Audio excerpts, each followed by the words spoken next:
আসসালামু আলাইকুম। আমি অ্যাডভোকেট ইমরান নিয়মিত প্র্যাকটিস করছি ঢাকা জজ কোর্টে। আজকে আলোচনার বিষয় হচ্ছে কোর্ট ম্যারেজ আসল নাকি বুহা। কিভাবে বুঝবেন যে কোর্ট ম্যারেজ আসলে আসল নাকি নকল। সম্পূর্ণ ভিডিওটি দেখুন, তাহলে আপনার ধারণা পাল্টেও যেতে পারে। আপনি যদি ইতিমধ্যেই আমার চ্যানেলটি সাবস্ক্রাইব করে থাকেন তাহলে অসংখ্য ধন্যবাদ। আর যদি এখনও সাবস্ক্রাইব করে না থাকেন তাহলে সাবস্ক্রাইব করে পাশে থাকা বেল আইকনটি অন করে দিন।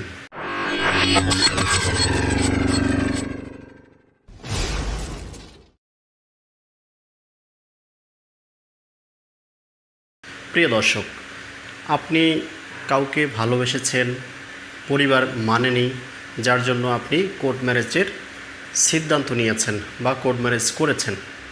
এখন কোর্ট ম্যারেজ করার জন্য যে প্রসিডিউরটা রয়েছে, আমি সেই প্রসিডিউরটা যদি আপনাদের কাছে এক্সপ্লেইন করি, সেই প্রসিডিউরটা যদি আপনার বিবাহের ক্ষেত্রে মানা হয় তাহলে আপনি ধরে নেবেন যে আসলে এইটি কোর্ট ম্যারেজ হয়েছে। আর যদি দেখা যায় যে এই প্রসিডিউরটা মেনটেন হয়নি তাহলে ধরে নিতে হবে কোর্ট ম্যারেজটি আসলে হয়নি, বুহা কোর্ট ম্যারেজ হয়েছে। আচ্ছা, কোর্ট ম্যারেজের সিস্টেমটা হচ্ছে শুধুমাত্র এফিডেভিটের মাধ্যমেই কিন্তু কোর্ট ম্যারেজ স্বয়ংসম্পন্ন হয় না। এফিডেভিটটা এমন একটা জিনিস, সেটা যে কোনো ক্ষেত্রেই করা যেতে পারে, কিন্তু কোর্ট ম্যারেজটা সম্পূর্ণ আলাদা একটা বিষয়। কোর্ট ম্যারেজ বা যে কোনো ম্যারেজের ক্ষেত্রেই প্রথমে আছে বয়সের যে সীমাটা। যেমন মেয়েদের ক্ষেত্রে বয়সের সীমা হলো 18 বছর, ছেলেদের ক্ষেত্রে বয়সের সীমা হচ্ছে 21 বছর। এখন এই 21 বছর আর 18 বছর যদি হয়ে যায় তাহলে অবশ্যই কিন্তু আপনার ন্যাশনাল আইডি কার্ড থাকবে। ন্যাশনাল আইডি কার্ড যদি আপনার করা না হয় সেই ক্ষেত্রে আপনার কিন্তু জন্ম নিবন্ধন দিয়েও কোর্ট ম্যারেজটি করা যেতে পারে। উভয়ের সম্মতিতে ন্যাশনাল আইডি কার্ড সহ দুইজন সাক্ষী সহ আদালতে আইনজীবীর চেম্বারে উপস্থিত হয়ে কাজীর সম্মুখে বিবাহ করতে হবে। কাজীর যে রেজিস্টার রয়েছে, যে ভলিউমটা রয়েছে, এটাকে আইনের ভাষায় বলে বালাম বই। সেই বালাম বইতে কিন্তু আপনি সহ আপনার যে সহধর্মী থাকবে তাকে কিন্তু আপনার সিগনেচার প্লাস টিপসই দিতে হবে এবং উভয়ের সাক্ষীর সম্মতিতে কিন্তু এই বিবাহটা সম্পন্ন হবে। এখানে কিন্তু সাক্ষীদের স্বাক্ষর করতে হবে। এইটি করার পর আপনার এফিডেভিট করতে হবে।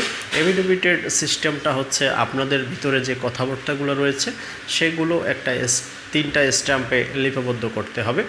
3টা স্ট্যাম্পে লিপিবদ্ধ করে এইটা আদালতের সেকশনে জমা দিতে হয়। পরবর্তীতে যে আদালত পড়ে সেই আদালতে কিন্তু এই এফিডেভিটটি সম্পূর্ণ করতে হয়, অর্থাৎ আপনার কিন্তু ম্যাজিস্ট্রেটের সামনে গিয়েও দাঁড়াতে হবে। এই যে পাবলিক নোটারিটা করলেন ম্যাজিস্ট্রেটের সামনে দাঁড়িয়ে, এই যে কাজী সাহেবের কাছে গিয়ে সরকারি রেজিস্টারভুক্ত বালাম বইতে আপনি সিগনেচার করলেন, কাজীর সামনে বসে বিয়ে পড়িয়ে দিল, উভয় মিলে কিন্তু একটি কোর্ট ম্যারেজ স্বয়ংসম্পূর্ণ হয়। সুতরাং এইটি যদি আপনার না হয়ে থাকে তাহলে আপনি ধরে নেবেন যে আপনার কোর্ট ম্যারেজটি বুহা। এই ধরনের সিচুয়েশন যদি আসে তাহলে আমাদের কিন্তু সাহায্য নিতে পারেন।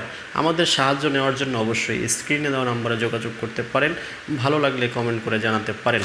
আর যদি আপনার এই রকম ভিডিও দেখতে ভালো লাগে তাহলে আমার চ্যানেলটি সাবস্ক্রাইব করে সবসময় সাথে থাকতে পারেন। ধন্যবাদ। আসসালামু আলাইকুম।